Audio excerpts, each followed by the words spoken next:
Tantor Audio, a division of Recorded Books, presents An Invisible Thread, a Young Reader's Edition, by Laura Schroff and Alex Tresniowski.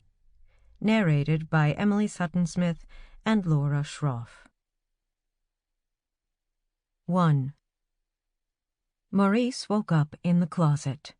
This was where he woke up most mornings, a small, dark closet. He slept there because it was the only quiet place in the apartment where he lived. The apartment was only one room, and sometimes as many as 11 people lived and slept there at the same time. The room had only 2 single beds, where his 2 older sisters slept, and his aunt, and maybe a cousin or 2. The beds had no pillows, no blankets. Over in one corner there was a chair, and on the opposite side was half a fridge and a small TV. And that was it. There were always at least 4 or 5 grown-ups around, staying up late and making lots of noise. That's why, some nights, Maurice sneaked away to the closet, closed the door behind him, curled up, and drifted to sleep on a thin mat on the floor. It was a little cramped and kind of spooky, but at least it was his own private space. Maurice was 11 years old. He was tall for his age, but skinnier than most of the other 11-year-olds he knew. His burgundy sweatpants, which were a few sizes too big, barely stayed up on his waist. He had no choice but to wear them, even when they were dirty, which they always were, because they were the only pants he owned. On this September morning, Maurice woke and eased open the closet door. He stretched his long arms up toward the sky and looked around the apartment. Since there were no curtains on the windows, the room was filled with sunlight. Even so, everyone in the room was still asleep. Maurice counted the people. 1, 2, 3, 10. 10 people, not including him. His mother, Darcella, was sleeping. Maurice went over and nudged her shoulder to see if she would budge, but he had no luck. His mother had a funny look on her face that Maurice was very used to seeing. The look meant she was off by herself, in some far-off world, and she couldn't be reached. Maurice's mother was sick. He understood that. He wasn't sure what her sickness was, or why it made her act the way she did. He just knew that Darcella couldn't always be like other moms. She couldn't always buy him new clothes, for instance, or make sure he had a warm bed to sleep in. She couldn't always remember if he was fed every day. Stuff like that. But just because she was sick didn't mean she didn't love him. Maurice knew his mother loved him more than anything in the world. She just couldn't always show it, because of her sickness. Over in the corner, in the only chair in the room, sat Maurice's grandmother, Rose, her eyes closed. Maurice couldn't tell if she was asleep or just resting. Either way, he didn't want to go near her. Grandma Rose was a tough lady. She was a tiny little thing, just shy of 5 feet, but she wasn't afraid of anything or anybody. Grandma Rose spoke her mind and said whatever she was thinking, even if it upset everyone around her. And if someone got sassy with her, she might even take a swing at them, knock them right in the nose. People in their community knew Grandma Rose didn't take well to being disrespected. The way to deal with Grandma Rose was to just let her be. Yet when it came to Maurice, Grandma Rose was sweet and kind. She had a real soft spot for her grandson. "You're a good child," she told him all the time. Grandma Rose looked out for Maurice and made sure he knew she'd always be there to protect him. For Maurice, Grandma Rose's attention was like a great, big, beautiful gift, and he loved her just like he loved his mother. For a brief moment, he thought about going to her chair and nudging her to see if she was awake, just to have someone to talk to. But he decided against it. Better to just let her be. Maurice looked around the apartment. His 2 sisters, Celeste and Latoya, were asleep on one bed, as usual, twisted around each other, arms and legs everywhere. Maurice's aunt and her 2 young children, Maurice's cousins, were asleep on the other single bed. 3 grown men were asleep on the floor. Maurice recognized them. They were his uncles. Uncle Juice, Uncle Big and Uncle Old. Maurice's uncles came and went from the apartment, and Maurice never knew if they would be there or not. Sometimes they stuck around for a few weeks. Other times they just dropped in for a little while. Maurice had 3 other uncles, and sometimes they slept there, too. They were all nice to him most of the time, but they all seemed too busy to be bothered with him much. Mostly, they ignored him. Maurice understood that the adults in his life didn't have much time for children. That's just the way it was. As far as Maurice knew, it was the same for kids everywhere. So why would his life be any different? Maurice went over to the small, half-size refrigerator that was sitting on the floor of the apartment. A tiny television sat on top of it. Maurice opened the fridge and looked inside. The light bulb was missing, but he could still make out the layer of grime coating the single shelf. And he could tell there was no food, no milk or butter or cheese slices or anything. Just a bottle of water and a box of baking soda, which Maurice knew not to touch. Another side effect of his mother's sickness. She couldn't always remember to stock the fridge. Maurice felt a familiar pang in his stomach. It felt like he'd swallowed a heavy rock, and now it was just sitting there inside his belly, weighing him down, making him miserable. It was a dull, endless ache, like someone had punched him in the gut. Hunger. Maurice hadn't eaten anything in 2 days. 2 whole days. His body was crying out for food. Okay, Maurice thought. Time to find something to eat. Maurice pulled on his dirty burgundy sweatpants and threw his matching burgundy sweatshirt over his head. Then he slipped his feet into his scuffed-up white sneakers that were 1 size too small and had ripped shoelaces. He didn't go into the bathroom to brush his teeth because he didn't have a toothbrush. He remembered having one a long time ago, but it disappeared. And anyway, the bathroom wasn't even in the apartment. It was down the hall. They shared it with everyone on the floor, and it was almost always occupied. Maurice didn't have a lot of things. For instance, he didn't have a Game Boy, or a football to toss around, or a little race car to wind up and race across the floor, or a bicycle. He didn't have new sneakers, or a winter coat, or a hat, or gloves, or scarf. Come to think of it, he didn't have a home either. Not really, anyway. The apartment where his family was staying was only temporary. Every place he'd ever lived was temporary. Soon, Maurice figured, they would get kicked out and have to find another place to live. Homeless is what people called it. Most kids spend their whole childhood in the same home. In his 11 years, Maurice had already lived in 20 different places. That's what it meant to be homeless. It meant never getting to feel like you were safe in one place. Birthday parties. Maurice didn't have those either. He couldn't remember ever having one. Sometimes he wasn't even sure how old he was. Was he 11 or 12?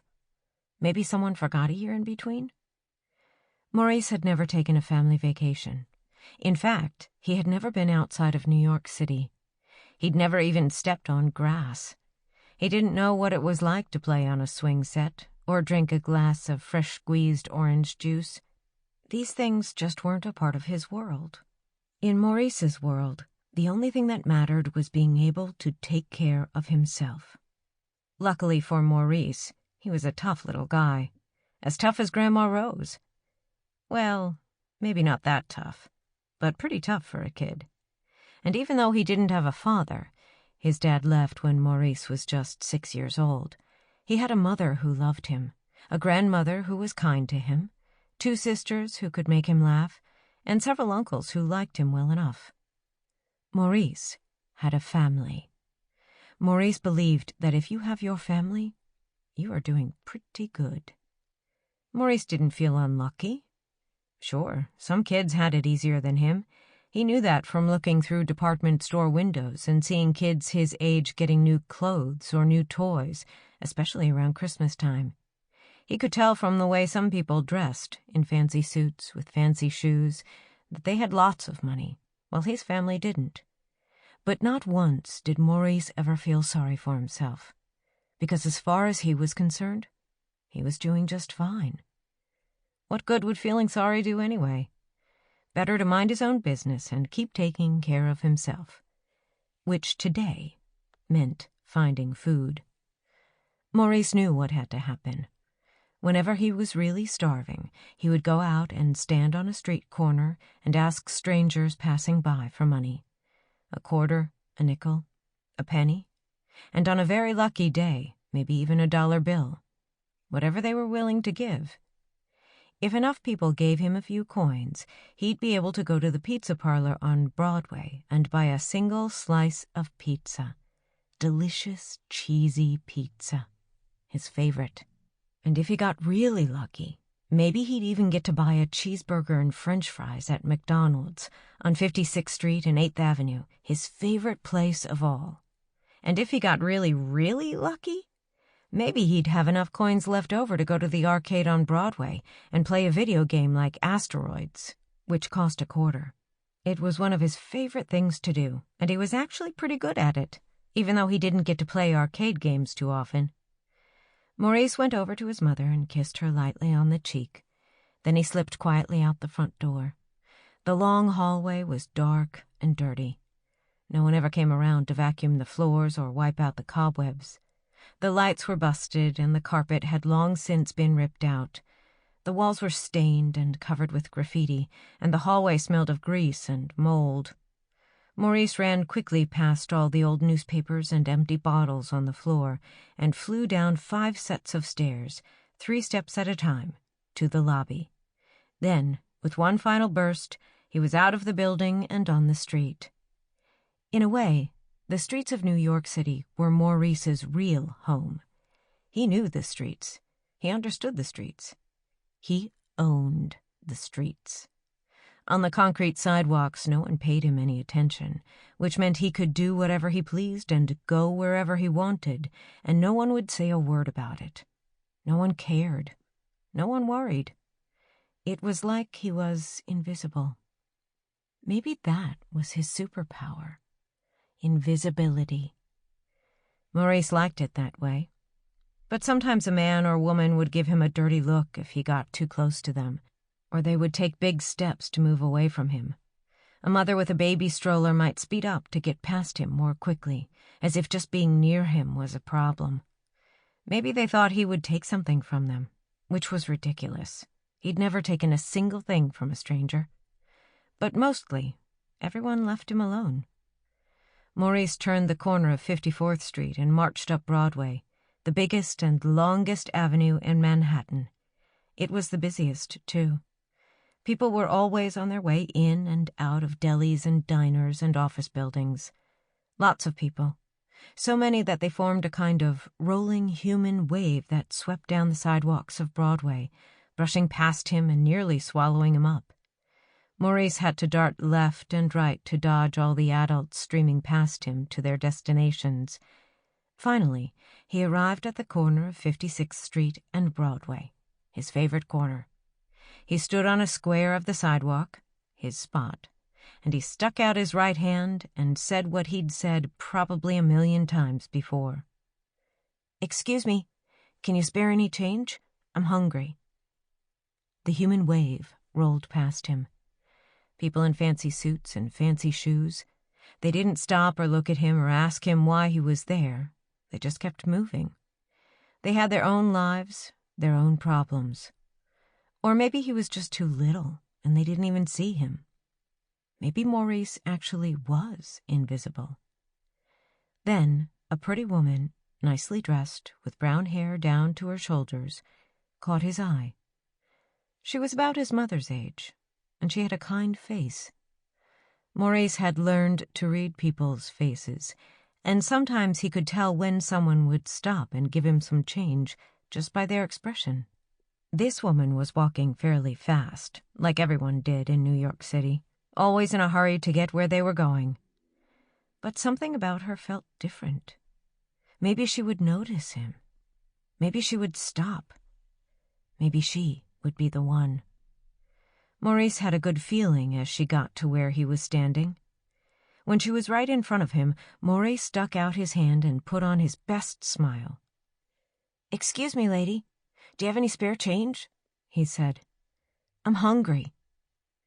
For a split second, the woman looked down at Maurice. They made eye contact. She had heard him, and now she had seen him. He wasn't invisible anymore. And then... "No," the woman said, as she looked straight ahead and kept on walking. Maurice watched her walk away. He watched her start to cross Broadway, to the other side of the avenue. "Oh well," he thought. "Just keep asking. Someone will stop. Forget about her." And just when he thought that, something strange happened. Out of the corner of his eye, Maurice saw a woman standing in the middle of Broadway, right in the center of the street, with cars and trucks and taxicabs coming straight at her. And it wasn't just any woman. It was the same woman who had walked right by him, the woman with the kind face. Maurice watched as she stood there, looking confused, until a taxi driver blasted his horn. "Hey, are you crazy, lady? Get out of the street," the driver yelled. The sound of the car horn startled the woman, and suddenly she turned around and began walking. But now she was walking back to the side of the street where she had started moments ago. She was walking straight back to Maurice. 2. The woman came up to Maurice and stopped right in front of him. He quickly shot out his hand again and asked, "Can you spare any change? I'm hungry." And what happened next had never happened to Maurice before. Ever. "If you're hungry," the woman said, "I'll take you to McDonald's and buy you lunch." Her answer startled him. She would buy him lunch? A whole lunch? And at McDonald's? That was almost too good to be true. Maybe it was too good to be true, Maurice wondered.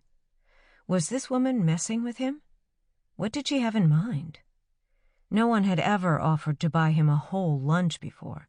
No one had ever offered to give him anything more than a dime or a nickel they happened to have in their pocket. This had to be some kind of joke. But what if it wasn't? "Can I have a cheeseburger?" Maurice heard himself ask. "Yes," the woman replied. "How about a Big Mac?" "That's okay, too." "How about a Diet Coke?" "Sure." "How about a chocolate milkshake and French fries?" Just talking about all that food made Maurice's stomach hurt even more. "You can have anything you want," the woman said. "There's just one thing." "What?"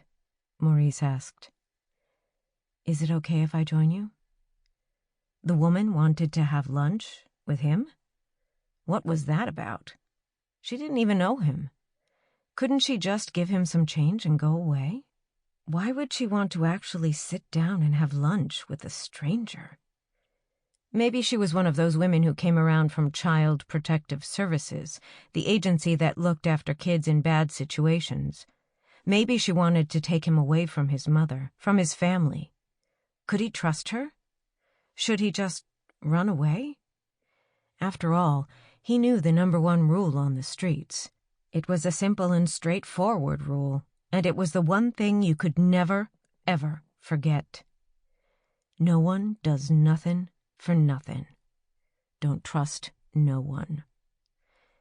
Even so, all those questions and concerns and even the #1 rule were all being overruled by the deep grumbling sound in Maurice's belly.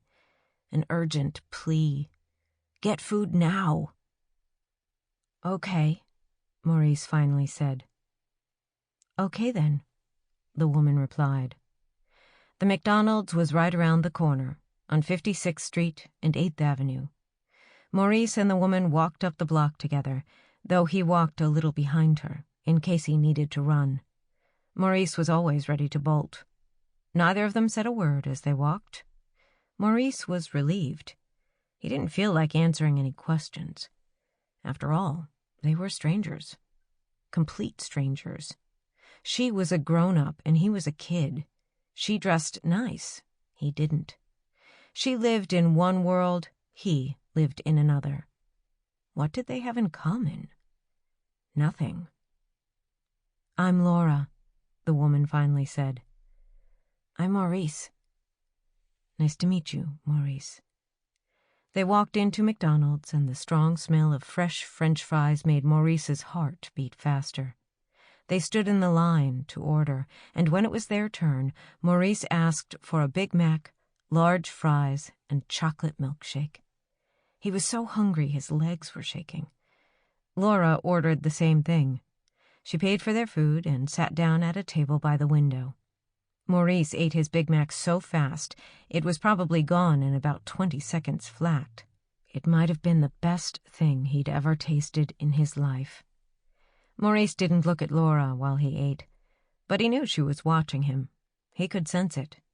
She was probably shocked at how fast he was eating. Maybe she'd never seen a kid so hungry before. Maybe she was wondering when he'd eaten last. Or maybe she was trying to figure out what he was doing on a street corner asking strangers for money. In New York City, there were plenty of people on the streets begging for change, but nearly all of them were grown-ups. Maurice had never seen another kid like him on the street asking for change, and probably neither had Laura. She was probably feeling sorry for him. Oh well, at least he was getting to eat. Maurice had already sized Laura up, because that's what he did with all new people. He got a read on them. He paid attention to what they were wearing and how they moved and the way they talked, so he could figure out if they were a threat. With Laura, his instincts told him she wasn't a threat. She wore nice pants and a nice shirt, so she probably worked in an office somewhere. But she didn't act like someone who worked for Child Protective Services. The people who worked there were hard-faced, and they always looked tired and mad. Laura didn't. Her face was open. She smiled a lot. Maurice guessed she wasn't one of the super-rich New Yorkers he sometimes came across. Those people never stopped and never even glanced at him. She was somewhere in between. Not super rich, but she definitely had more money than Maurice. Which didn't say much, because Maurice had no money at all. One thing was for sure, though. Laura was one of them. Maurice divided New York City into two groups, us and them. Us were the people like him.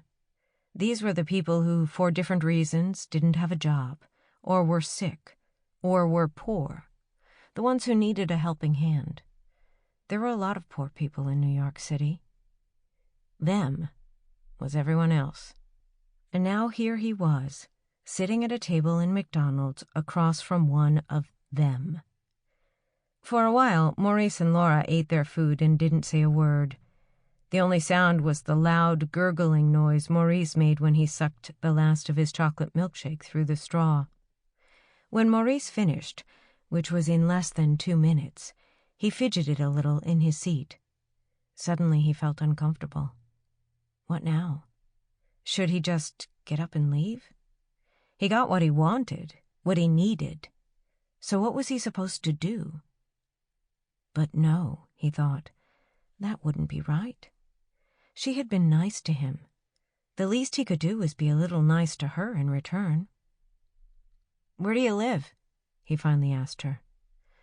Laura looked out the window and pointed at a high-rise building across the street. It was called the Symphony, and it had to be 40 stories tall. Maurice had walked past it many times, and he'd always noticed how fancy the lobby was. Everything was bright and shiny. A man in a proper uniform stood outside the revolving door to make sure no one who didn't belong there wandered in. "I live right there," Laura told Maurice. "You live there?" Maurice asked. "Yes." "You live in a hotel, too?" "Well, it's not a hotel," Laura said. "It's an apartment building. I rent an apartment there." "Oh," said Maurice. "Like the Jeffersons?" The Jeffersons was a TV show that Maurice loved to watch whenever he had the chance. It was about an African-American couple who moved into a large apartment in a luxury high-rise building in Manhattan. The Jeffersons were the only African-American people Maurice knew who lived in such a fancy apartment, and they weren't even real.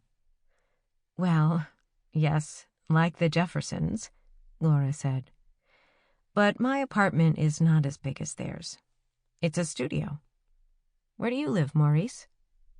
He hesitated. For a few moments he looked down and didn't say anything. "I live in the Bryant Hotel on 54th Street, he finally said. The Bryant Hotel wasn't anything like the Symphony. Many years ago it had been a fancy hotel, but then it was taken over by New York City officials who used it to provide housing for families that couldn't afford their own apartments. It had a reputation for being a dangerous place to live. It was run down and dirty-looking, and no one was in charge of fixing it up or making it safer. If you lived there, you were one of the forgotten people. It wasn't a place anyone would want to go in, yet that was where he lived. The amazing thing, Maurice realized, was that he and Laura lived only 2 blocks apart. He was on 54th Street, and she was on 56th Street. Just 2 city blocks separated them. But they might as well have lived on different planets. "I work at USA Today," Laura said. Maurice didn't say anything, because he didn't know what USA Today meant. "It's a newspaper," Laura continued. "It's the first national newspaper in the country. My job is to sell advertising space. That's how the newspaper pays for itself, by getting companies to pay us to advertise in it." "What do you do all day?" Maurice asked. Laura told him about her typical schedule, making sales calls, going to meetings, giving presentations, having lunches and dinners with clients. None of it made much sense to Maurice, but it sounded like a lot of work. "You do that every day?" he asked. "Yes, every day except Saturday and Sunday," Laura said. "Well, sometimes on those days, too." "You don't ever miss a day?" Maurice asked.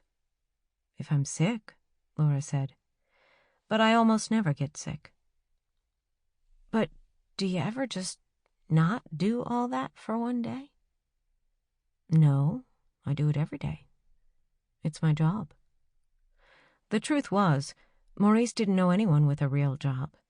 Not the kind of job where you went to the same place every day and did the same thing. That's not how the days unfolded in his world. "What about you?" Laura asked. "What do you want to be when you grow up?" Maurice shrugged. "I don't know." "No? Don't you ever think about it?" "No," Maurice said without hesitation. It was the truth. He didn't think about it. He never wondered about his future. He had enough to worry about in the present.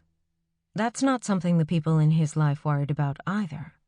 No one had ever told him it was okay to think about being a fireman, or an astronaut, or a baseball player, or anything like that. He didn't dream about being anything, because he assumed kids like him couldn't have those kinds of dreams. When Laura finished her milkshake, she and Maurice got up and walked out to the street. It seemed to Maurice that Laura didn't want to say goodbye just yet. If he was being honest, he didn't want to go home yet either. As they walked back toward Broadway, Laura asked, "Would you like some ice cream? We can go to Haagen-Dazs. It's right up the street." "You mean the place with the designer ice cream?" Maurice said. Maurice didn't get to eat much ice cream, and he certainly never had Haagen-Dazs ice cream before, but he'd heard about it, and he knew it was considered pretty fancy. "Designer ice cream?" Laura said. "Yes, I guess it is." "Can I have a chocolate cone?" he asked. "Sure," Laura said. This was more than Maurice could have ever hoped for. He hadn't had a chocolate ice cream cone in, well, he didn't even know how long. They went in and Laura bought 2 chocolate cones. They took their ice cream out to the street and ate it as they walked in the afternoon sun. Laura had only had 4 or 5 bites by the time Maurice was finished with his. He had chocolate ice cream all over his mouth. "Is there anything else you want to do today?" Laura asked. Sample complete. Ready to continue?